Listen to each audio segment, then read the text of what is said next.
রোজের গোপাল ও নন্দ দুলাল রোজের গোপাল নন্দ দুলাল রোজের গোপাল ও নন্দ দুলাল রোজের গোপাল গিরিধারী লাল আমার যশোদা দুলাল গিরিধারী লাল আমার যশোদা দুলাল গিরিধারী লাল আমার যশোদা দুলাল ও গিরিধারী লাল আমার যশোদা দুলাল প্রেম এসে বলো রাধে রাধে আচ্ছা মুখে একটু রাধা নাম যদি করা যায় মুখ ব্যথার কোনো কারণ নেই তো এটা করা ঠিক আছে করা যাক কে তার আগে ওই কানেকশনটাকে ধরেই কিন্তু করতে হবে আরেকবার এটাকে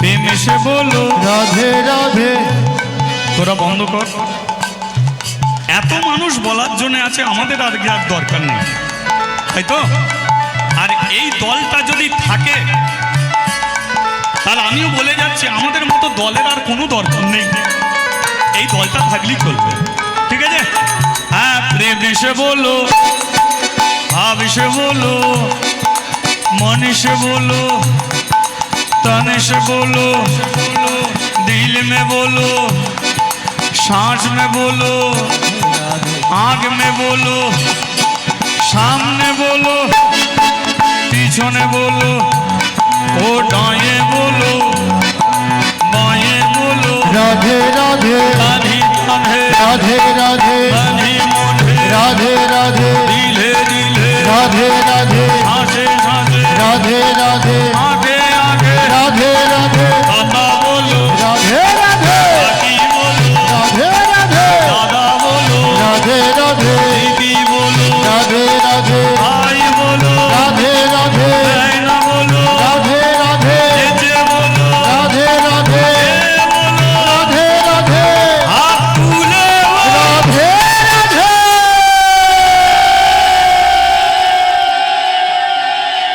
আচ্ছা আচ্ছা কিছুক্ষণ যদি হাত ওপরে থাকে খুব ব্যথা হবে কি চলো সারি দুনিয়া হে दीवानी राधा रानी आपकी बोलो सारी दुनिया है दीवानी राधा रानी आपकी सारी दुनिया है दीवानी सारी दुनिया है दीवानी सारी दुनिया है दीवानी सारी दुनिया है दीवानी राधा रानी आपकी सारी दुनिया है दीवानी राधा रानी आपकी सारी दुनिया है दीवानी राधा रानी आपकी हाँ बोलिए राधा रानी की जय श्याम सुंदर की जय पूजा হয়ে গেল কি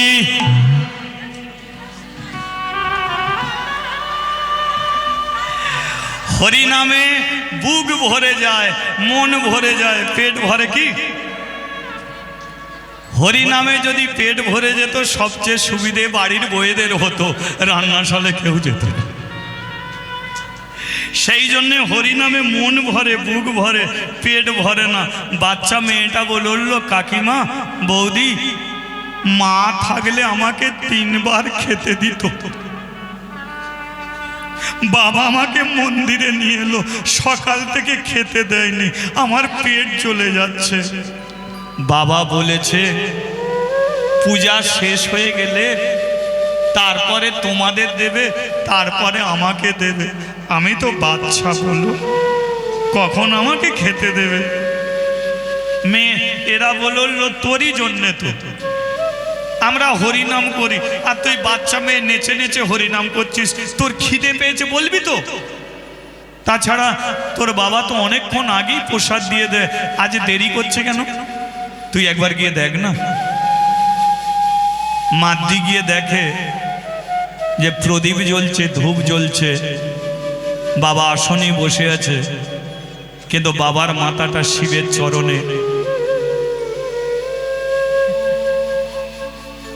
ও কাকিমা, ও বৌদি, বাবা তো বসে বসে ঘুমিয়ে পড়েছে। তোর বাবা ঘুমাবার মানুষ নয়। কি দেখলি? প্রদীপ জ্বলছে, ধূপ জ্বলছে, বাবা আসনে বসে আছে, কিন্তু বাবার মাথাটা। এরা বলল তোর মা মরেছিল ক মাস আগে, 6 মাস আগে, শ্মশানে গিয়েছিলিস? হ্যাঁ, তৈরি হ, আবার তোকেই শ্মশানে যেতে হবে। খুলে দে মন্দিরের দরজা।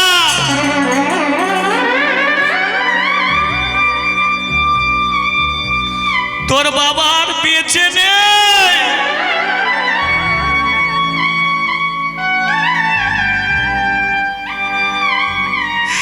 মেয়েটা গিয়ে বাবার গলাটা জড়িয়ে ধরেছে। তুমিও চলে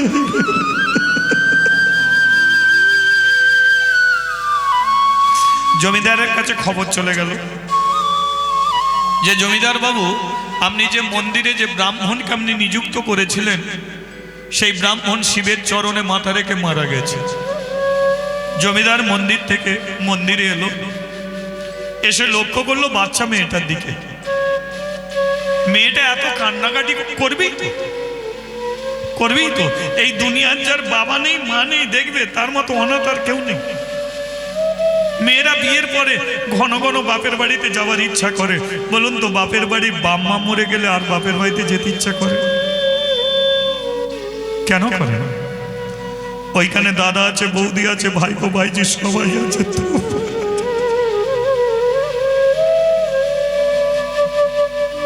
কারণ বাবা মা মেয়ের জন্য যেটা করবে সেটা আর কেউ করে না, কেউ করে না।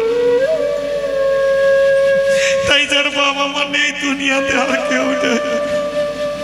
বাচ্চা মেয়েটার বাবাও গেল, মাও গেল। জমিদার বলে, কি কপাল নিয়ে তুই জন্ম নিয়েছিলিস পৃথিবীতে। 5 বছর বয়সে বাপকে হারালি, মাকে হারালি। আয় আমার বুকে, আয় আমার বুকে। মেয়েটাকে কোলে তুলে নিয়েছে, কাঁদিনিস, আমি আছি, আমি আছি। পোড়ানো হয়ে গেল। আবার ওই কাশী শ্মশান। মন্দিরে একটা ব্রাহ্মণের আবার দরকার। দূর দূর থেকে ব্রাহ্মণরা এসেছে ওই শিবের পুজো করার জন্য। কিন্তু জমিদার বলল, এই মন্দিরে আর কোনো ব্রাহ্মণের দ্বারা পূজা হবে না শিবের।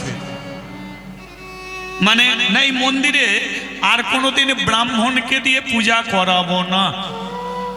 ব্রাহ্মণরা বলল, তাহলে কি এবারে মুচি মেথর দিয়ে পূজা হবে?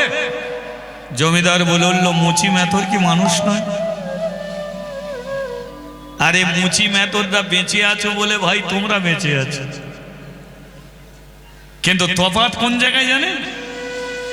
একই দুর্গা মঞ্চে ঢাকি ঢাক বাজায়, ব্রাহ্মণ আরতি করে যায়, আরতি শেষ হয়ে গেলে ব্রাহ্মণকে প্রণাম করে যায়, মুচির ছেলে ঢাকিকে প্রণাম করে যায়। কিন্তু ঢাকি যদি ঢাক না বাজায়, ব্রাহ্মণের কোনোদিন আরতি হয় না। একই চামড়া কাটা খোল, মুচির চামড়া কাটা খোল মন্দিরে গিয়ে বাজবে, কিন্তু মুচির ছেলে ছোট জাত বলে মন্দিরে ভগবানকে দেখতে পারবে না। এই তো তোমাদের নিয়ম। সেলুনে যারা চুল কাটে প্রামাণিক, তারা ছোট জাত, কিন্তু ওরা যদি স্ট্রাইক করে যদি চুল কাটা বন্ধ করে দেয়, তাহলে আমাদের বন মানুষ হতে বেশি দিন লাগবে না। ও গোঁপ দাড়ি হয়ে এমন অবস্থা হবে না, উত্তম কুমার আর হবে না, আগের বন মানুষ হয়ে ঘুরে বেড়াতে হবে। কিন্তু ওদের ছোট জাত, আমরা হয়ে যাই বড় জাত। ওসব কথা বাদ দিয়ে এ মন্দিরে মুচি মেথর দিয়ে পূজা হবে না, এই মন্দিরে আজ থেকে একটা মেয়েকে দিয়ে পূজা করানো হবে। একটা মেয়েকে ব্রাহ্মণরা বলল মেয়েরা অসুচি, মেয়েরা অসুচি। জমিদার বলল মেয়েরাই সবচেয়ে বেশি শুচি। যাদের আপনি পূজা অর্চনা করেন ওদের ঘরে গিয়ে প্রশ্ন করুন, ভগবানকে গিয়ে প্রশ্ন করুন যে মেয়েরা অসুচি না মেয়েরাই সবচেয়ে শুচি, কারা শুচি? ভগবান কাদের বেশি সম্মান রেখে গেছে? আমাদের মতো পুরুষদের নয়, আপনাদের বেশি। কি করে বুঝবেন বলুন? সত্য যুগে নারায়ণের স্ত্রীকে লক্ষ্মী, নারায়ণের স্ত্রী যদি লক্ষ্মী হয় তাহলে সমাজের বুকে আগে নারায়ণকে ডাকা হয় না আগে লক্ষ্মীকে ডাকা হয়? নারায়ণ লক্ষ্মী বলে তো সবাই, আপনারা কি বলেন? নারায়ণ লক্ষ্মী তো। তাহলে সমাজের বুকে আমরা কাকে ডাকি? আগে লক্ষ্মীকে, তারপরে নারায়ণকে। আগে লক্ষ্মী তারপরে নারায়ণ। তাহলে ভগবান কাদের বেশি সম্মান দিয়ে গেছে? নারী জাতি। লক্ষ্মী বলেছিল তুমি ভগবান, জগতের মানুষ কেন আমাকে আগে ডাকবে? ভগবান তাতে বলেছিল আমি ভগবান ঠিকই, কিন্তু ভারতবর্ষের মাটিতে বারে বারে পা রাখতে গিয়ে তোমাদের মতো মেয়ের প্রয়োজন পড়েছে। তোমাদের মতো মেয়েরা যদি আমাকে পেটে না ধরতে কোনোদিন ভারতবর্ষের মাটিতে পা রাখতে পারতাম না। বিধি নিয়মে কোনো পুরুষ পেটে ছেলে ধরতে পারে না, একটা মেয়ে পেটে ছেলে ধরে। বুদ্ধ, গৌর, কৃষ্ণ, যিশু এসা সবাই মায়ের কোলে শিশু। আগে মায়ের স্তনদুগ্ধ পান করেছে, মায়েদের বড় করেছে। যত নেতা মন্ত্রী, যত মহাপুরুষ আসুক না কেন, কেউ পুরুষের গর্ভে আসেনি, সবাই মায়েরই গর্ভ থেকে তাদের আসতে হয়েছিল। তাই নারী জাতি ধন্য, ধন্য কলি যুগে নারী জাতি ধন্য। সত্য যুগে বলা হয় লক্ষ্মী নারায়ণ, তেতা যুগে বলা হয় সীতারাম, দাপর যুগে বলা হয় কৃষ্ণ রাধা। ভুল বললাম নাকি? তাহলে এটা তাহলে কি বলা হয়? রাধা কৃষ্ণ। তাহলে কারা এগিয়ে আছে? নারী জাতি এগিয়ে আছে। আপনারা মন্দিরে পুজো করেন, বলুন মন্দিরে যা যা আছে সব তো মেয়েদের নামে আছে, সব মেয়েদের নামে। বলুন মন্দিরে সন্ধ্যা দেয়া হয়, সন্ধ্যা কাদের নাম হয়? মেয়েদের। মন্দিরে আরতি করা হয়, আরতি কাদের নাম হয়? মেয়েদের। মন্দিরে অঞ্জলি দেওয়া হয়, অঞ্জলি কাদের নাম হয়? মেয়েদের। মন্দিরে বন্দনা করা হয়, বন্দনা কাদের নাম? মেয়েদের। মন্দিরে সাধনা করা হয়, সাধনা কাদের নাম? মেয়েদের। যা যা আছে সব মেয়েদের নামে, ছেলেদের নামে ঘন্টা ছাড়ার কিচ্ছু নেই।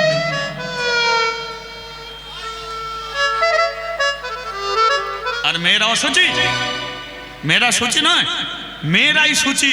তাই আজ থেকে এই মন্দিরে ব্রাহ্মণকে উঠতে দেব না, মেয়েই পূজা করবে। ব্রাহ্মণরা বলল যে মেয়েটা পূজা করবে আমরা দেখতে চাই। সঙ্গে সঙ্গে মাদ্রিকে ওপরে তুলেছে। এই 5 বছরের মেয়ে মাদ্রি হবে মন্দিরের পূজারিনী। এরা বলল এ কি প্রদীপ জ্বালতে পারে, ধূপ জ্বালতে পারে, মন্ত্র বলতে পারে? জমিদার বলল আপনারা প্রদীপ জ্বেলেছেন, ধূপ জ্বেলেছেন, সাক্ষাতে কোনোদিন দেখা পেয়েছেন? পাননি। কিন্তু এই মেয়েটা একদিন প্রমাণ করে দেবে ভক্তিতে ভগবান। এর প্রতি এত বিশ্বাস কেন? জমিদার বলল যার মা তুলসী তলায় মরে, যার বাবা শিবের চরণে মরে, তাদের ছেলে হোক বা মেয়ে হোক, তারা কোনোদিন চোর হবে না, ডাকাত হবে না, নেশাখোর হবে না, চিটিংবাজ হবে না। তারাই হয় পরম কৃষ্ণ ভক্ত, তারাই হয় পরম হরি হরি বল, হরি বল। এদের রক্তে লুকিয়ে আছে কৃষ্ণ ভক্তি। তাই ভক্তি যার, ভগবান তার প্রমাণ করে দেবে। 5 বছরের মেয়ে মাদ্রি চলায় মন্দিরে। শোন, তোর বাবার মতো প্রদীপ জ্বালবে না, বাবার মতো ধূপ জ্বালবে না, ওকে খেতে দিতে হবে না। ওকে কেন খেতে দিতে হবে? ও ভোলে বাবা, সবার বাবা সেজে বসে আছে। বাবা কষ্ট করে ছেলেকে মানুষ করে, ছেলে কষ্ট করে বাবাকে মানুষ করে না। তাহলে ও ভোলে বাবা, খেতে ও তোকে দেবে। বসে আছে অন্নপূর্ণা, থালা ভরে ও তোকে ভাত দেবে। তুই ভাত রান্না করে ওকে দিবি কেন? কিচ্ছু দিতে হবে না, প্রদীপ জ্বালতে হবে না, ধূপ জ্বালতে হবে না, শুধু মন্দিরের চাতালে বসে হরিনাম করবি। তুই একদিন প্রমাণ করে দিবি যে চাতালে বসে হাতে তালি দিয়ে ভক্তি করে হরিনাম করলো ভগবানকে সাক্ষাৎ রূপে দেখা যায়। আর একটা কথা, বয়স হয়ে গেছে আমার, মন্দিরে আসতে পারবো কি না পারবো সেটা জানি না। এই মন্দিরে পূর্ণ দায়িত্ব তোকে দিয়ে গেলাম, মন্দিরটাকে তুই রক্ষা করিস। এই মন্দিরে কোনোদিন কোনো পাপ কাজ হতে দিবি না। মাতৃ রয়ে গেল। আচ্ছা, আপনাদের প্রশ্ন করছি, মাতৃ যদি শিবের চরণে বসে যদি তালি দিয়ে হরিনাম করে আপনাদের কোনো সমস্যা আছে কি? কোন সমস্যা নেই তো? আপনারা মেনে নিলেন তো? একবার জয়ধ্বনি বলিয়ে মাতৃ দেবী কি জয়, বলিয়ে মাতৃ দেবী কি। জয়। ব্যাস, পেয়ে গেছি। ব্রাহ্মণরা চলে গেল। এবার মাতৃ কি করে? প্রতিদিন মন্দিরের চাতালে বসে সবাইকে নিয়ে গোপাল গোপাল গোপিন গোবিন্দা, গোপাল গোপাল গোবিন্দ, ও গোপাল গোপাল গোবিন্দা, গোবিন্দা, গোপাল গোপাল গোবিন্দা, ও গোপাল গোপাল গোবিন্দ, গোবিন্দা, আরে গোপাল গোপাল গোবিন্দ, ও গোপাল গোপাল গোবিন্দা,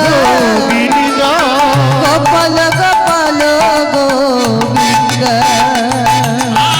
জয় গোবিন্দ জয় গোপাল কেশব মাধব গিরিধারী জয় গোবিন্দ জয় গোপাল কেশব মাধব দীন দয়াল। আমার দীন দয়াল আমার গিরিধারী দীন দয়াল আমার গিরিধারী লাল। দীন দয়াল আমার গিরিধারী দীন দয়াল আমার গিরিধারী লাল। নন্দ দুলাল আমার যশোদা দুলাল, ও নন্দ দুলাল আমার যশোদা দুলাল। ও গোপাল গোপাল গোবিন্দ, গোবিন্দ, গোপাল গোপাল গোবিন্দ, গোপাল গোপাল গোবিন্দ, গোপাল গোপাল গোবিন্দ। গোপাল হরে গোবিন্দ হরে শ্যাম হরে গোবিন্দ হরে গোপাল হরে হরে হরে সব হরে গোবিন্দ হরে। ও শ্যাম হরে গোবিন্দ, ও সব হরে গোবিন্দ হরে। শ্যাম হরে গোবিন্দ হরে। সব হরে গোবিন্দ হরে। এই যে 5, 10, 15, 20, তাহলে মাতৃর বয়স কত? 20 বৎসর। পূর্ণ যৌবনা মেয়ে, কণ্ঠে তুলসী কাঠের মালা, ললাটে তিলক সেবা, হাতে নামের ঝোলা। কি আহা গো, বহু দূর দূর থেকে ওই মাতৃর মুখের হরিনাম শুনতে আসে, দূর থেকে প্রণাম করে যায়। কাশী গ্রামের মধ্যে মাতৃ একজন সন্ন্যাসিনী। কোনো ছেলের যদি পেটের গন্ডগোল হয়, লক্ষ্য করুন, কোনো ছেলের পেটের যন্ত্রণা মাতৃর কাছে নিয়ে আসে, মারে আমার ছেলের পেটে একটু হাত বুলিয়ে দে। হরি ভজন। যে মেয়েটা কোনোদিন মন্দিরের সিঁড়ির নিচে গ্রামের মাটিতে পা রাখেনি, যে মেয়েটা জীবনে কোনোদিন মিথ্যা কথা বলেনি, তাদেরই তো আশীর্বাদ কাজে লেগে যাবে। তাই মাতৃ যেটা বলে সেটা ফলে যায়। কোনো ছেলের পেটের যন্ত্রণা হাত বুলিয়ে দেয়, ছেলের পেটের যন্ত্রণা চলে যায়। তাই মাদ্রিকে গ্রামের মানুষ বড় ভালোবাসে গো। কিন্তু একদিনের ঘটনা দেখুন, মাদ্রি একদিন শিবের চরণে বসে বলল, হে ভগবান, হে ভগবান, জমিদারকে আমি কথা দিয়েছি মন্দির রক্ষা করব, কিন্তু একটা মন্দির 500 বছর থাকতে পারে, কিন্তু আমি তো 500 বছর বাঁচব না, তাহলে আমি মরে গেলে মন্দির কি করে রক্ষা হবে? তাই ভগবান, তুমি আমাকে এমন কিছু করো দান যে আমি মরে যাবার পরে সে যেন মন্দির রক্ষা করে। চাইলো কি বলুন? শিবজি বলল, ওরে তুই মরে গেলে মন্দির রক্ষা করতে গেলে তাহলে তো তোর গর্ভে দিতে হবে আমায় একটা সন্তান। যা, তুই যেটা চাইলি সেটা পাবি, তুই পুত্র সন্তান লাভ করবি। যখনই শিব আশীর্বাদ করেছে, পাশে বসেছিল অন্নপূর্ণা। অন্নপূর্ণা উঠে দাঁড়িয়েছে, কি করলে, কি করলে? আমি আবার কি করলাম? মেয়েটা কি চাইলো? বলে ছেলে চাইলো। ছেলে চাইলো বলে ছেলে দিলে? মানে হ্যাঁ দিলাম। মেয়েটার শাঁখা আছে? না। সিঁদুর আছে? না। স্বামী আছে? না। তাহলে যা শাঁখা নেই, সিঁদুর নেই, একটা কুমারী মেয়ে, তোমার কৃপায় যদি ওর গর্ভে সন্তান আসে, তাহলে কাশীর গ্রামের মানুষ কি কোনোদিন ওকে মেনে নিতে পারবে? সন্তান সেই ধরতে পারে যার হাতে শাঁখা, মাথায় সিঁদুর। যার স্বামী মরে গেছে সে সন্তান ধরতে পারে না, একটা কুমারী মেয়ে সন্তান ধরতে পারে না। যার শাঁখা সিঁদুর আছে সেই পারে। ও শাঁখা সিঁদুর নেই, তুমি সন্তান দিলে কি করে? সমাজের চোখে নোংরা মেয়ে হয়ে যাবে। সমাজের মানুষ যতদূর ভালোবেসে ওকে ওপরে তুলেছে তার চেয়ে বেশি ওকে নিচে টেনে নামিয়ে দেবে। তোমারই কারণে হয়তো মাদ্রিকে একদিন কাশি ছেড়ে চলে যেতে হবে। তাই আমি বলে দিচ্ছি, শোনো, যেটা দিয়েছ ওটা ফিরিয়ে নাও। শিব বলল, দিতে পারি, ফেরাতে আর পারি না। মানে তুমি দিয়েছ, ফিরিয়ে নিতে ও চাইবে কেন? ও ভুল করতে পারে, তুমি ভুল করলে কেন? ও মন্দির রক্ষা করার জন্য একটা সোজা সোজা মেয়ে চেয়ে ফেলেছে, তা বলে তুমি দিয়ে ফেলবে? একটা কুমারী মেয়ের পেটে বাচ্চা এসে গেলে সমাজের চোখে মুখ দেখাতে পারবে? আত্মহত্যা করতে হবে, গঙ্গার জলে ডুবে মরতে হবে। তাই যেটা বলছি শোনো, ওকে ফিরিয়ে নাও। শিবজি বলল, দিতে পারি, ফেরাতে আমি পারি না। অন্নপূর্ণা বলল, শোনো, তুমি যেমন মাদ্রিকে ভালোবাসো, আমিও তেমন ওকে ভালোবাসি। আজকে আমি তোমাকে বলে দিচ্ছি, তোমারই কারণে মাদ্রিকে যদি কাশি ছাড়তে হয়, মাদ্রিকে যদি মন্দির ছাড়তে হয়, তাহলে যেদিনকে মাদ্রি মন্দির ছেড়ে চলে যাবে সেদিনকে আমি তোমাকে ছেড়ে চলে যাব।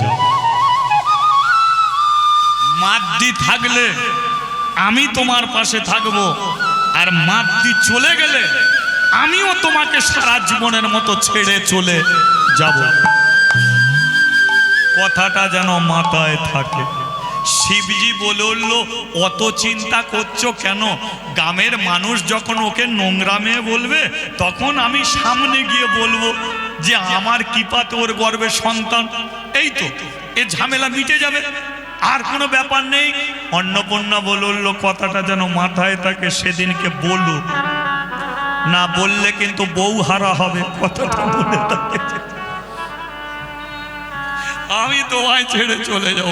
বলে এখন যেমন হরিনাম করছে, মন দিয়ে শোনো, কৃষ্ণ কৃষ্ণ বলে মুখে, কৃষ্ণ কৃষ্ণ বলে মুখে,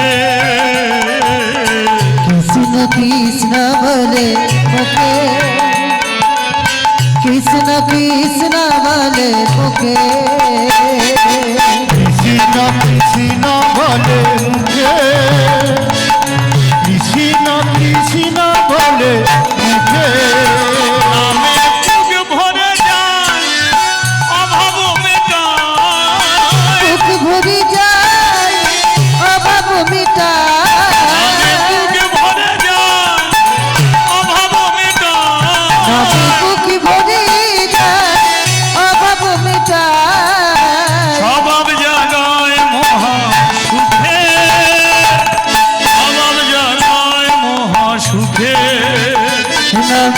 বুকি ভরি যায় অভাব মিটায় বুকি ভরি যায় অভাব মিটায় স্বভাব জাগায় মহা সুখে, স্বভাব জাগায় মহা সুখে।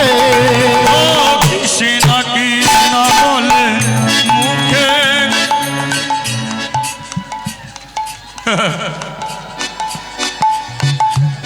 মন্দিরে আর কেউ আসছে না, কারণ মাদ্রি পাপ যেমন তার বাপকে ছাড়ে না, তদ্রূপ কোনো গর্ভবতী মহিলা হাজার কাপড় দিয়ে গর্ভকে লুকিয়ে রাখতে পারবে? কাশি গ্রামের বউ ঝিয়েরা জানতে পারলো মাদ্রির গর্ভের সন্তান, তাই সাহস নেই মাদ্রিকে কিছু বলে, কিন্তু কানাকানি বেড়ে যায়, 10খানা মানুষের কানে গিয়ে পৌঁছে যায়। কানাকানি করে ঘাটের ধারে, পুকুরের ধারে, কলে জল আনতে গিয়ে হাটে বাজারে, সর্বদাই কানাকানি হয় মাদ্রির। আর এই কানাকানিতে মন্দিরে কেউ আসে না। মাদ্রি বলে আমি তো কথা দিয়েছি মন্দির রক্ষা করব, তাই কেউ যদি না আসে আমি তো মন্দিরে থাকব। একদিনে ব্রাহ্মণদের কানে চলে গেল, আর যেই ব্রাহ্মণদের কানে গেছে ব্রাহ্মণরা বলে জমিদার আমাদের নামিয়ে দিয়ে মেয়ে ছেলেটাকে তুলেছে, বলেছিলাম না মেয়েরা অসুচি, বলেছিলাম না মেয়েদের মন্দিরে কোনোদিন ঠাঁই দিতে নেই, আমাদের কথা শুনলো। এই চলো মন্দিরে যে পাপ করেছে আমরা জমিদারকে টেনে নিয়ে এসে চোখে আঙুল দিয়ে দেখিয়ে দেবো। ব্রাহ্মণরা জমিদারের কাছে গেল, জমিদার আস্তে আস্তে মন্দিরে আসে, আর মাদ্রি একাই বসে বসে হরিনাম করে। একবার আসিয়া দেখা দাও হরি, একবার চিয়া দেখা দাও হরি, একবার আসিয়া দেখা দাও হরি, একবার চিয়া দেখা দাও হরি, তোমারি চরণ ধরি। বৃন্দাবন বিহারী, বৃন্দাবন বিহারী। তুমি সুন্দর নিতাই গৌরী হরি হরি বৃন্দাবন বিহারী, বৃন্দাবন বিহারী দেখা দাও, দেখা দাও, দেখা দাও।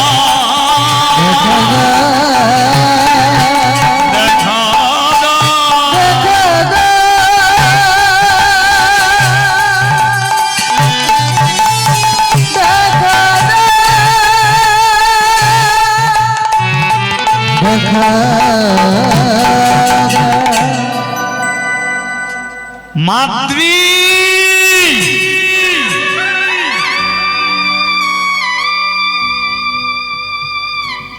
কি চমৎকার ঘটনা দেখুন। মাদ্রি দরজার সম্মুখে বসে ভগবানকে ডাকছিল, আর অনেক দিন পরে জমিদারের ডাক এসেছে মাদ্রির কানে।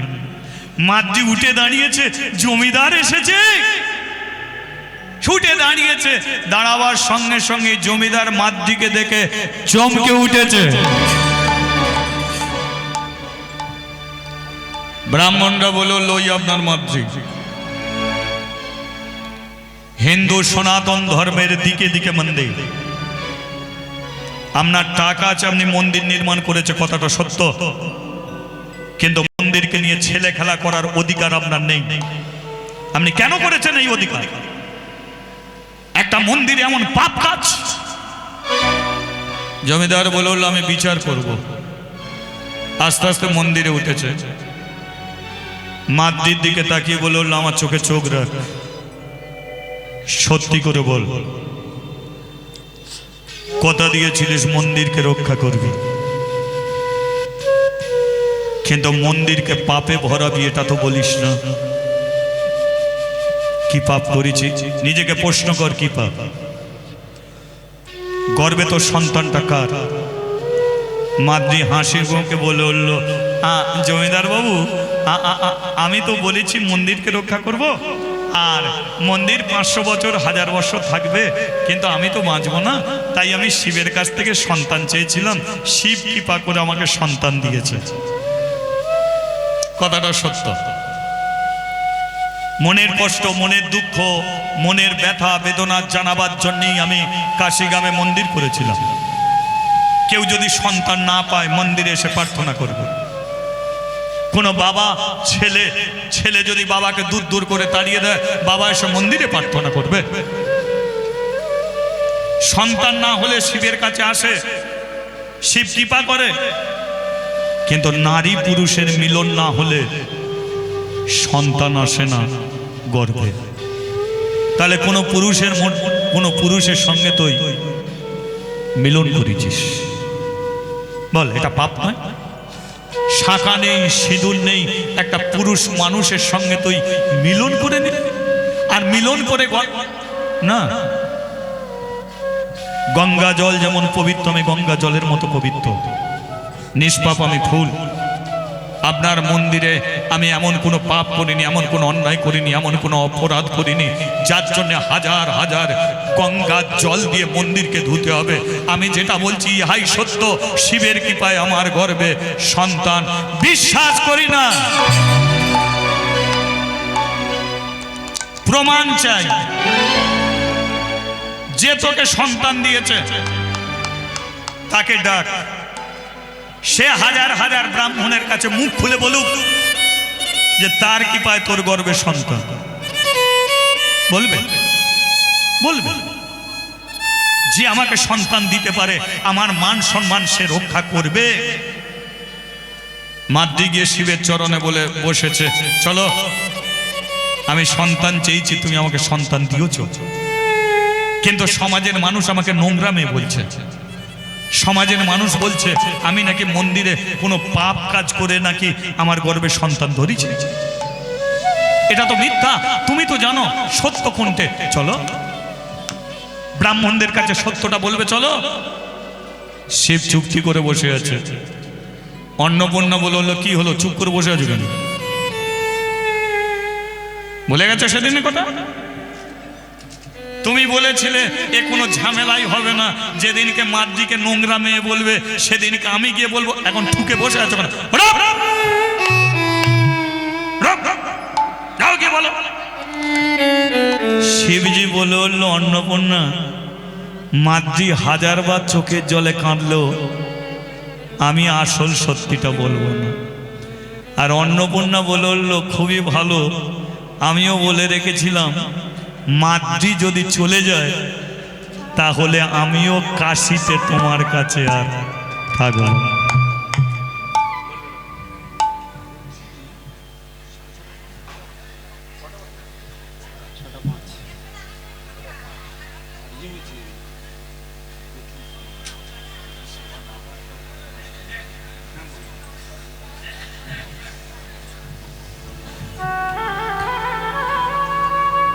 একবার সেই গুরু নিতাই গৌরী প্রেমানন্দে হরি বল হরি বল। অন্নপূর্ণা বললো, তাহলে আমিও তো থাকবো না, আমি চলে যাবো। কি শিবজি বললো, কারো দরকার নেই। ভয় দেখাচ্ছ, ভয় দেখাচ্ছ? আমার পাশে বসে আছো, তুমি চলে গেলে কি আমি মরে যাব? চলে যাও, চলে যাও, দরকার নেই। এই মন্দিরে কাউকে দরকার নেই, মন্দিরে আমি একা থাকবো। অন্নপূর্ণা বলল, তোমার এই গরম মেজাজ আমি ছাড়িয়ে ফেলব। বউ চলে যাবে, কোনো দরকার নেই, চলে গেলে বুঝবে। চলে যাবো, আমি থাকবো না। হাজারবারে শিবজিকে বলল, শিবজি কোনো কথা বলল না। তাহলে সবচেয়ে বেশি দোষী কে দাঁড়িয়ে গেল? মাদ্রি। কে? মাদ্রিকে ঠকিয়ে দিয়েছে শিবজি। ও তো মূর্তি বলে না কিছু, মাদ্রি কি করবে? জমিদারের কাছে এসে বলল আমার বিচার দাও, আমাকে শাস্তি দাও। কারণ যে আমাকে এই সাজে সাজিয়ে দিয়েছে সেই আজকে মুখ বন্ধ করে নিয়েছে। সমাজের চোখে নোংরা ব্রাহ্মণরা আমাকে বানায়নি, সমাজের চোখে কাশির মানুষ আমাকে বানায়নি, সমাজের চোখে নোংরা আমাকে বানিয়ে দিয়েছে একমাত্র ওই মন্দিরের ভেতরে যে বসে আছে। আমি প্রতিজ্ঞা করছি বেঁচে থাকতে এই কাশি গ্রামের মাটিতে আমি কোনোদিন আর পা রাখব না। চলে যা শাস্তি।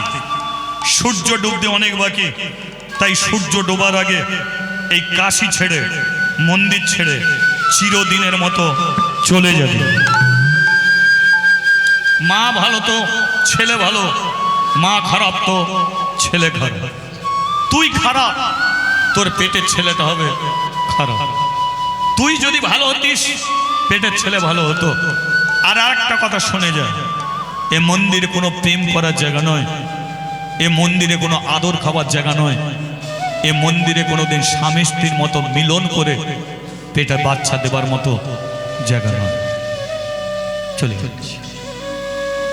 যে 20টা বৎসর মন্দিরে ছিল, আজকে বিনা কারণে মাদ্রি মন্দির ছাড়ে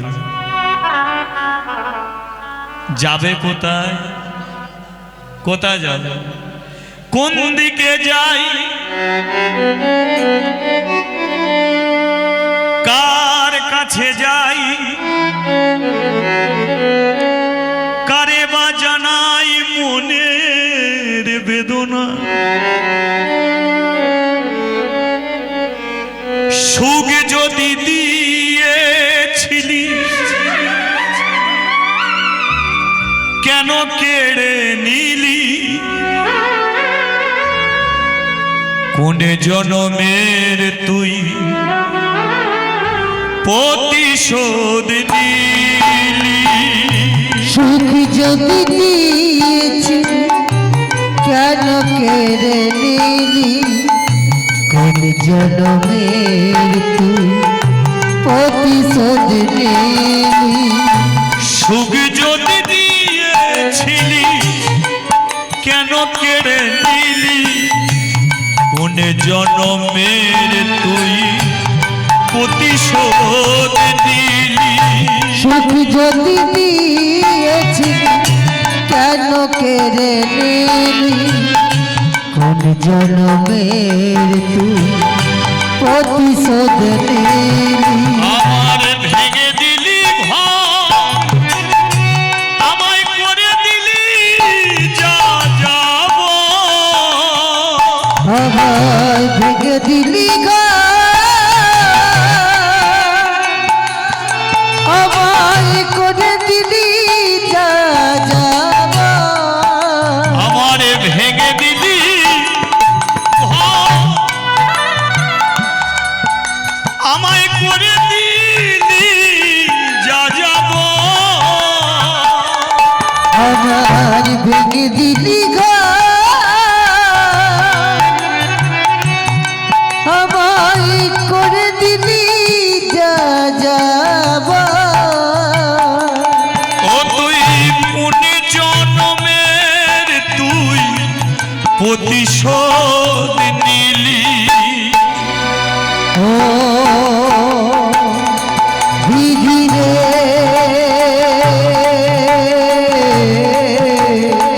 ও বিধি রে, বিধি রে,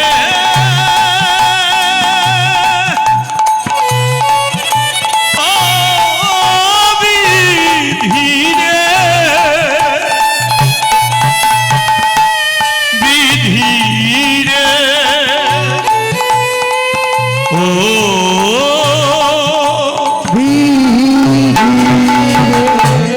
আচ্ছা আচ্ছা, আপনারা বলুন আমার এখন কি করা উচিত? আমি মাদ্রি, আসতে কেউ ঘাড় ঘোরাবেন না। আমাকে মন্দির ছাড়া হতে হলো, আর আপনারা আনন্দে খুব করছেন, আমার নামে দুর্নাম দিয়ে যাচ্ছেন। আমি পাপ করেছি, আমি পরপুরুষের সঙ্গ করেছি, আপনারা আনন্দে প্রসাদ খাচ্ছেন আর আমি জ্বালায় মরছি, কোথায় যাবো ঠিক ঠিকানা নেই। আপনার বলুন আমি কি করবো এখন? আমি চিন্তা করছি যে গলায় দড়ি দিয়ে ঝুলে পড়ব, তা নয় গলায় কলসি বেঁধে নদীর জলে ডুবে মরব। কারণ আজকে আমার এমন অবস্থা, আমি যার দরজায় গিয়ে বলছি আমাকে এক গ্লাস জল দাও, আমাকে কেউ দিতে চাইছে না। আমি গিয়ে বলছি আমি খেতে পাই না, আমাকে খেতে দাও, কেউ দিচ্ছে না। ওই বাড়ির ছেলেটা যখন পেটের যন্ত্রণায় মরে যাচ্ছিল, ওর মা আমার কাছে নিয়ে গিয়েছিল। আমি পেটে হাত বুলিয়ে দিতে ওর পেটের যন্ত্রণা চলে গেল।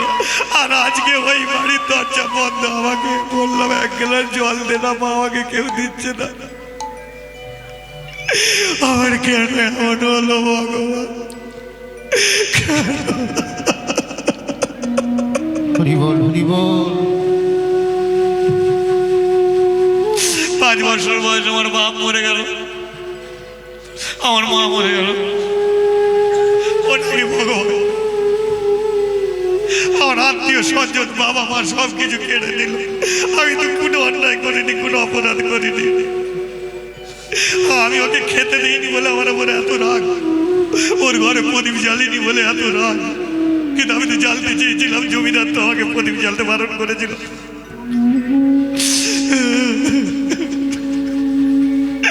আমি এখন কি করবো, কোন দিকে যাবো?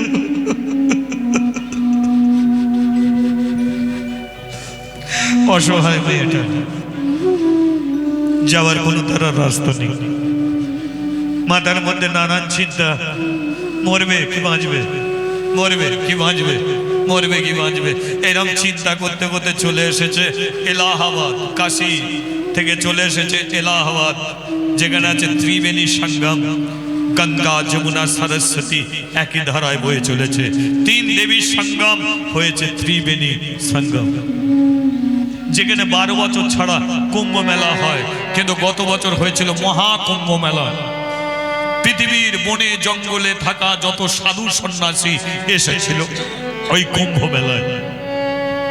কেউ নবদ্বীপে গেলে দেখতে পাবেন 2টো জল, একদিকে নীল জল, একদিকে ঘোলাটে জল। আর এলাহাবাদ ত্রিবেণী সঙ্গমে গেলে দেখতে পাবেন 3 জল একই ধারায় বলছে, কিন্তু আলাদা আলাদা ভাবে বয়ে যাচ্ছে। গঙ্গা যমুনা, মাঝখানে সরস্বতী। চলে এসেছে কোথায়? ত্রিবেণী সঙ্গম। ত্রিবেণী সঙ্গমের জলে স্নান করেছে, স্নান করে চিন্তা করছে এবার আমি কি করব। 7 মাসে নাকি আমার গর্ভে সন্তান, কোন দিকে যাব, কি করব? কথায় বলে যে খায় চিনি তাকে যোগায় চিন্তা। কি চমৎকার! মাদ্রি যখন চিন্তা করছে, আর কতগুলো মেয়ে ঠিক করতাল বাজাতে বাজাতে ঠিক ওই জায়গায় এসে দাঁড়িয়েছে।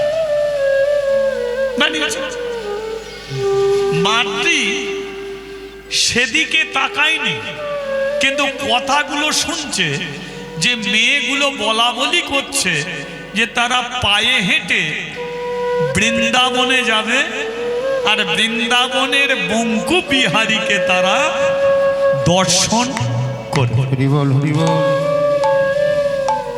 মাদ্রির কানে যেই কথাটা গেছে, মাদ্রি ঘুরে দাঁড়িয়েছে, ঘুরে দাঁড়িয়ে বলল ওই দিদি, দিদি রে, কে তুই? আমি মাদ্রি।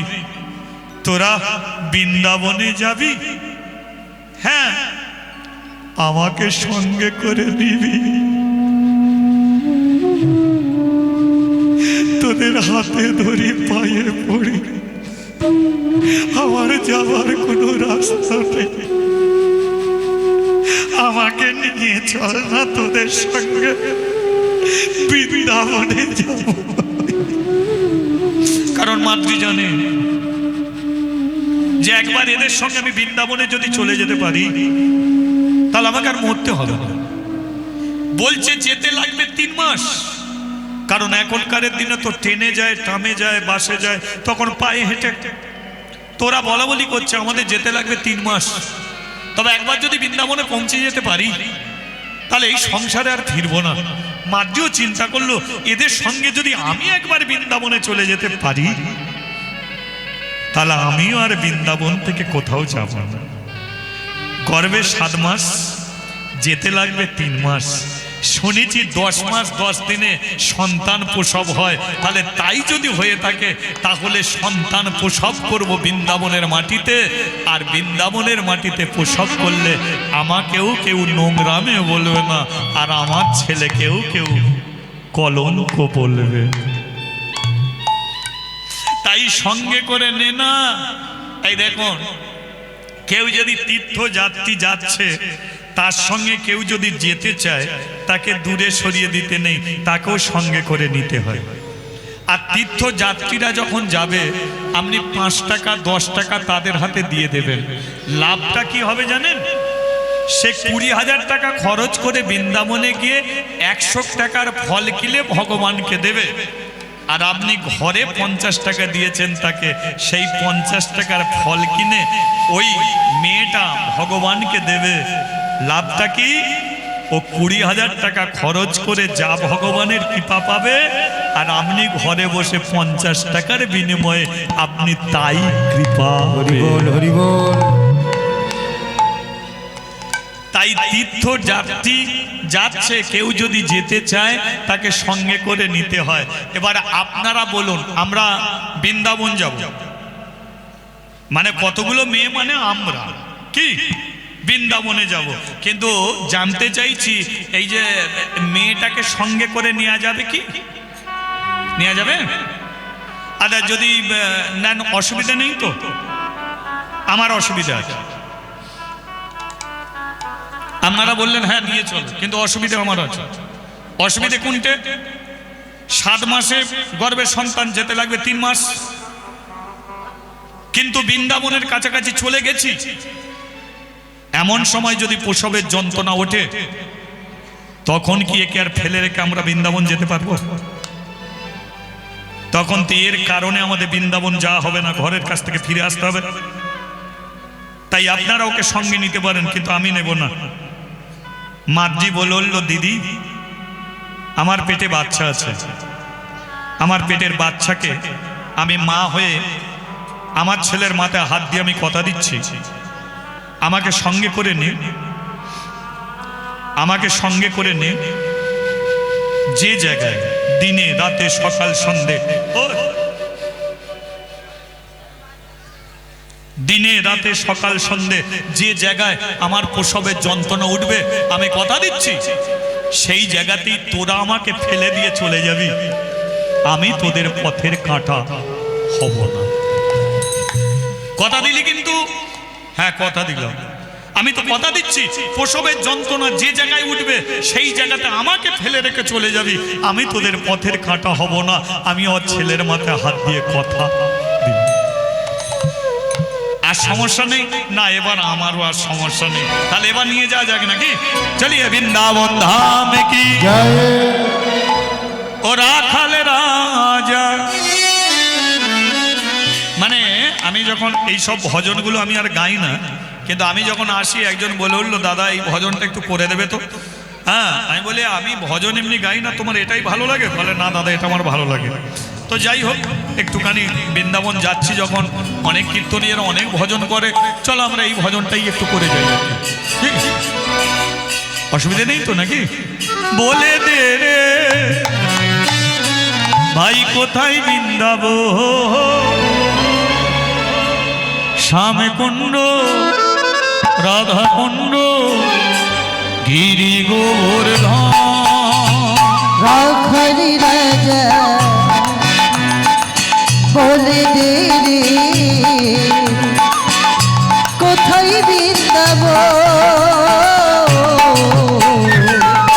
শ্যাম কুণ্ড রাধা কুণ্ড গিরি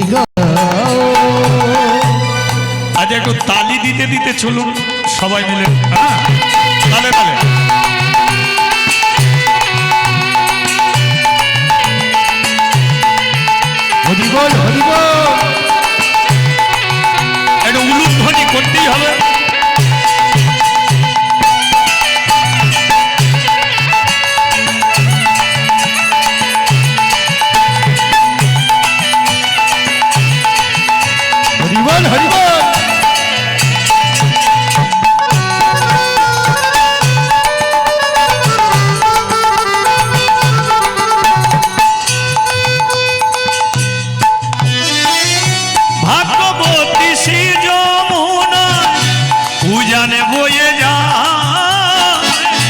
ঘটে শেষে রাখাল আমার বাঁশরি বাজায়। ও ভগবতী সে যমুনা উজান বই যায় কোটির শেষে রাখাল আমার বাঁশরি বাজায়। ও বাঁশরি বাজায় রে কানা বাঁশরি বাজায়। ও বাঁশরি বাজায় রে কানাই বাঁশরি বাজায়। আর ভাগ্যবতী শ্রী যমুনায় উজানে বয়ে যায়। ও বাঁশরি বাজায় রে কানাই বাঁশরি বাজায়। ও বাঁশরি বাজায় রে কানাই বাঁশরি বাজায়। ভাগ্যবতী শ্রী যমুনা উজান বহে যায়। রাখাল রাজা ভাই বলে দে কোথায় বৃন্দাবন স্বামী কুণ্ডরা লুধ্বনি আর হরিধ্বনি। শ্যাম কুঞ্জ রাধা কুঞ্জ দিদি গোপুর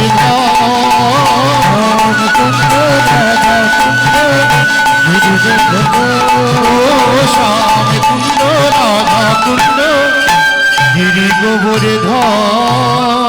নাচিতে নাচিতে তারা মথুরাতে এলো। নাচিতে নাচিতে তারা মথুরাতে এলো। নাচিতে নাচিতে তারা মথুরাতে এলো। নাচিতে নাচিতে তারা মথুরাতে এলো। আরে ভক্তগণ সবাই মিলে হরি হরি বলো ভক্তগণ সবাই মিলে হরি হরি বলো। তারা নেচে নেচে চলেছে। তারা নেচে নেচে চলেছে। নেচে নেচে তারা চলেছে। নেচে নেচে চলেছে। কৃষ্ণ কি পাবে তারা বলে। নেচে নেচে চলেছে। কৃষ্ণ কি পাবে তারা বলে। নেচে নেচে চলেছে। কৃষ্ণ দেখা পাবে তারা বলে। নেচে নেচে চলেছে। নাচিতে নাচিতে তারা মথুরাতে এলো। এবার নাচিতে নাচিতে তারা মথুরাতে এলো। নাচিতে নাচিতে তারা মথুরাতে এলো। বলিয়ে মথুরা ধাম কি জয়। আজ আর যাওয়া যাবে কি? না না, সন্দেহ হয়ে গেছে, আজ আর যাব না। এই মাদ্রি ও ও ও ও দেখ না, 80 দিন, আচ্ছা 80 দিন হেঁটে হেঁটে আছে, হেঁটে হেঁটে আসছে, তাহলে পা গুলো খুব চকচকে ঝকঝকে আছে তো নাকি? প্রত্যেক জনের পা দিয়ে ফেটে ঝরঝর করে রক্ত ঝরছে। 80 দিন বলে উঠল মাদ্রি বাকি আছে আর 10 দিন। মথুরা থেকে বৃন্দাবন 13 কিলোমিটার, 10 দিনে চলে যাব। তাই সন্ধেবেলা ওই গুহাতে আয়, আমরা সবাই মিলে একটু বিশ্রাম করি, সকালবেলা আবার বের হব। তাই হলো, লক্ষ্য করুন, তাই হলো রাত্রিকালে সবাই শুয়ে পড়ল, ক্লান্ত শরীর। মাদ্রিও ঘুমাচ্ছে, গভীর রাত্রি। মাদ্রি ডাকছে, ওই দিদি দিদি দিদি ওঠ না। কেন, কি হয়েছে? আমার খুব পেটের যন্ত্রণা হচ্ছে। মেয়েগুলো বলল, এটা তোর পেটের যন্ত্রণা নয়, এটা তোর প্রসবের যন্ত্রণা। এই ওঠ, সব ওঠ, এর প্রসবের যন্ত্রণা উঠেছে। একটা মেয়ে ঘুম চোখে বলে উঠল, ছেলের কোনো জ্ঞানগম্য আছে? 80 দিন পেটে পড়ে আছে, আর 10টা দিন সহ্য হলো নি, বেরোবার জন্য ছটফটা। কি ছেলে বাবা, কে জানে। মাদ্রি, আমার খুব পেটে, ওটা গর্ভের যন্ত্রণা, ওটা গর্ভের যন্ত্রণা। কিন্তু আর আমাদের সঙ্গে তো যাওয়া হবে না। কেন?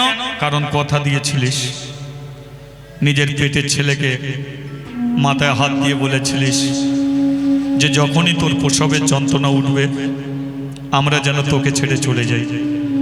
বল এবার তুই কি করবি? এই কেন বাধা? যদি এদের আমি সঙ্গ পেলাম, আবার এরা আমাকে ছেড়ে চলে যাবে। এত ঘরের কাছে এসে আমার বৃন্দাবন যাওয়া হবে না, হবে না, হবে না। তোকে যদি সঙ্গে করে নিয়ে যাই, তুই তো মা, ছেলের মাথায় হাত দিয়ে কথা দিয়েছিলিস, কোনো মা যদি ছেলের মাথায় হাত দিয়ে কথা দেয় ছেলে বাঁচে না, তাই তোকে সঙ্গে করে নেব না।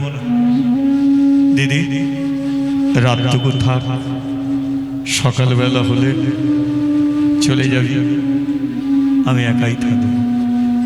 রাত্রি কেটে গেল, সকালবেলা একে একে সবাই চলে গেল। মাদ্রি গুহায় একা, অসহ্য গর্ভের যন্ত্রণা। মাদ্রি যতদূর চোখ গেল ততদূর তাদের দেখলো, আর মেয়েগুলো ততবার যেতে যেতে পেছনে ফিরে দেখছে মাদ্রি প্রসব যদি হয়ে যায় ছেলেকে নিয়ে বৃন্দাবনে আসিস, বৃন্দাবনে দেখা হবে। দিদি তোরা আশীর্বাদ কর, আমি যেন বৃন্দাবনে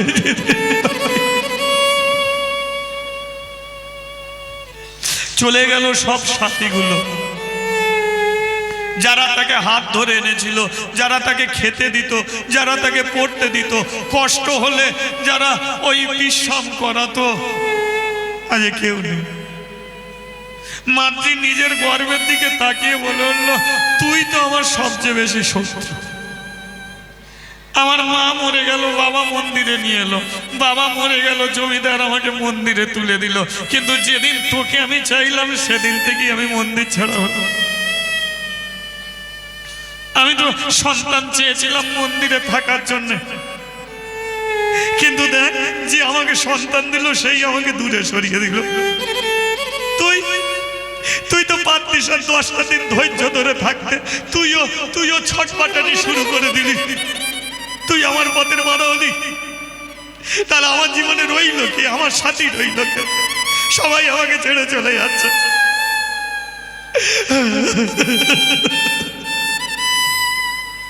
না, তোকে বাঁচাবো না, তুই আমার সবচেয়ে বড় শত্রু, তোকে আমি মেরে ফেলবো, মেরে ফেলবো, জোর করে পেটে বাচ্চা, মরে যা।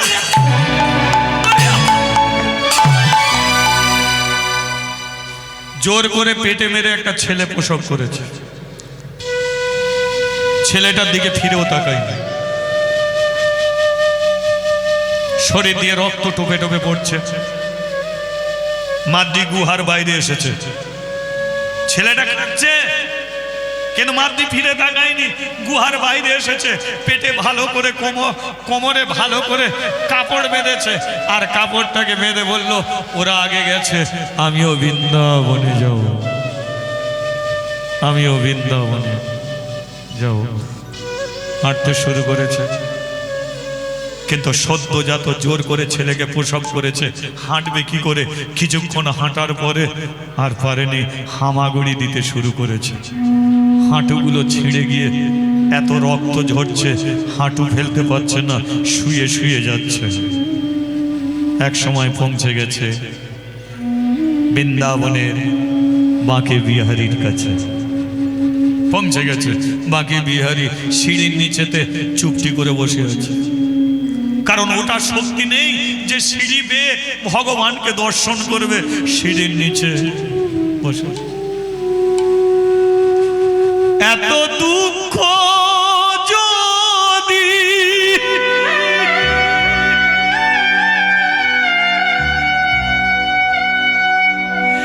দিলি রে ভগবান,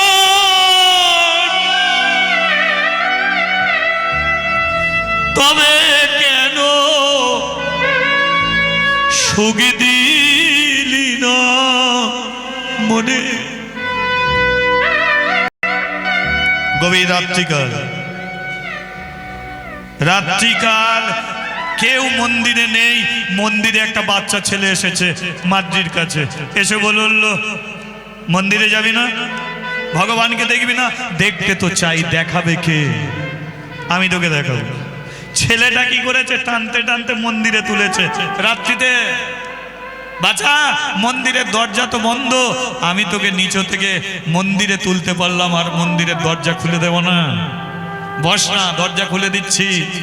ছেলেটা গিয়ে যেই দরজা খুলেছে, মাদ্রি দেখলো যে ছেলেটা তাকে মন্দিরে তুলেছে সেই ছেলেটাই মন্দিরের বাঁকে বিহারী ভগবান হরি বল হরি বল। সেই ছেলেটা ভগবান।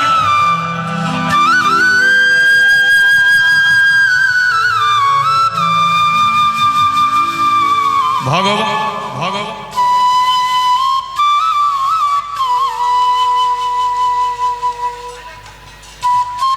ভগবান না দল আসছে।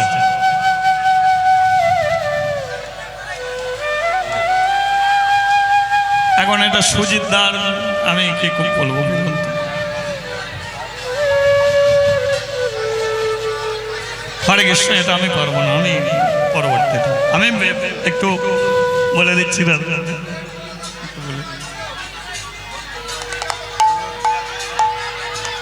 মন্দির থেকে কেন বার করে দিয়েছিল এই প্রশ্নটা, হ্যাঁ আপনাদের কাছে রয়ে গেছে এই প্রশ্নটা, একটু বলে দিই।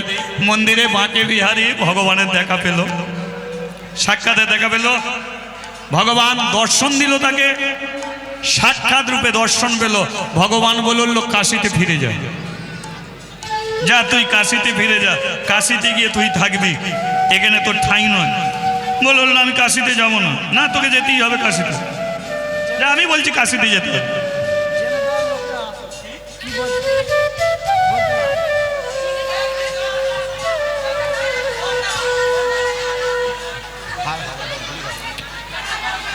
দাদা এক মিনিট। তা ভগবানের আদেশে মাদ্রি আবার কাশিতে ফিরছে, লক্ষ্য করো, কাশিতে ফিরছে। যে গুহায় সে ছেলের জন্ম দিয়েছিল, গুহার কাছাকাছি যখনই এসেছে দেখলো গুহার ভেতরে একটা ছেলে কাঁদছে। মাদ্রি ছুটে গিয়ে দেখলো যে একজন ঠাকুমা ছেলে কোলে নিয়ে বসে আছে, বোঝা গেল? তো মাদ্রি বলছে ঠাকুমা এটা তোর ছেলে? ঠাকুমা বললো না আমার ছেলে নয়। বল তাহলে এটা কার ছেলে? বলে আমি জানি না। বলে আমি ছেলের জন্ম দিয়েছিলাম। বল তাহলে তোর ছেলে কি? যেই ছেলে দিতে গেছে ঠাকুমার শাঁকা সিঁদুর দেখতে পেয়ে গেছে মাদ্রি। মাদ্রি বললো তুই ঠাকুমা নয়, বিধবা নয়, সত্যি করে বল তুই কে? বললো আমি ঠাকুমা নয়, আমি হলাম কাশী ধামের মা অন্নপূর্ণা। হরি বল হরি বল। তা গুহাতে কেন? বলে তুই যেদিন গুহা ছাড়লি, তুই যেদিন মন্দির ছাড়লি, আমিও বলেছিলাম মাদ্রি চলে গেলে আমিও চলে যাব, তাই আমিও চলে এসেছিলাম। ছিলিস কোথায়? তোরই সঙ্গে ছিলাম, দেখতে পেলাম না কেন? কারণ আমি মহামায়া, মায়ার জগতে আমি সবাইকে দেখতে পাই, আমাকে কেউ দেখতে পায়। চ কাশিতে যাই। অন্নপূর্ণা মাদ্রি ছেলে কাশিতে এলো, দরজা খুললো। অন্নপূর্ণা প্রশ্ন করলো যে মাদ্রিকে কাশি ছাড়া করলে কেন? শিবজি বলল শোনো, মাদ্রি যখন মন্দিরে চাতালে বসে কৃষ্ণের নাম করে, আমার মনে ইচ্ছা হলো যিনি কৃষ্ণ ও তো আমাকে দেখলো, কিন্তু যার নাম করছে তাকে তো দেখতে পায় না, তাহলে আমি ওকে বৃন্দাবনে পাঠাবো, আমি ওকে কৃষ্ণ দর্শন করাবো। কিন্তু আমি যদি বলতাম যে মাদ্রি তুমি বৃন্দাবনে চলে যাও, কৃষ্ণ দর্শন করো, তাহলে ও কোনো মতেই যেত না। তাই ছেলে চাইলো, ওকে ছেলে দিলাম। ছেলে চাইলো, ছেলে দিলাম। সত্যিটা জানতে চাইলো, জমিদারের কাছে সত্যি কথাটা বললাম না, ওকে মন্দির ছাড়া করে দিল। বলো তো অন্নপূর্ণা, আমি যদি সত্যি বলতাম জমিদার মন্দিরে রাখতো, সত্যি বললে মন্দিরে থাকতো, মিথ্যা বলেছিলাম বলেই বৃন্দাবনে গেল, আর বৃন্দাবনে গিয়ে বাঁকে বিহারে সাক্ষাতে দর্শন। হরি বল হরি বল। বোঝা গেল? অন্নপূর্ণা বলল তাহলে আমাকে ছাড়লে কেন? কারণ মাদ্রি 7 মাসের গর্ভে সন্তান নিয়ে যাবে, তুমি বললে আমি চলে যাব। আমি চিন্তা করলাম যে 7 মাসের গর্ভে সন্তান নিয়ে যাচ্ছে তার পাশে যদি অন্নপূর্ণা থাকে, তাহলে অন্নপূর্ণার দ্বারাতে মাদ্রি একদিন ফিরে আসবেই আসবে। ঠিক আছে, জয় নিতাই। এই কথা ভক্ত আরে ভগবানের মিলন হইল, ভক্ত আর ভগবানের মিলন হইল। চাঁদ বদনের সময় একবার হরি হরি বল, চাঁদ বদনে সবাই একবার হরি হরি বল। নিতাই গৌর হরি বল, হরি বল, হরি বল, হরি বল। বল হরি বল হরি বল। জয় নিতাই। হরি বল রাধে আপনারা ভালো রাধা থাকুন, গোবিন্দ সবাইকে ভালো জয়। রাখুন। সেই গুরু নিতাই গৌর প্রেমানন্দে।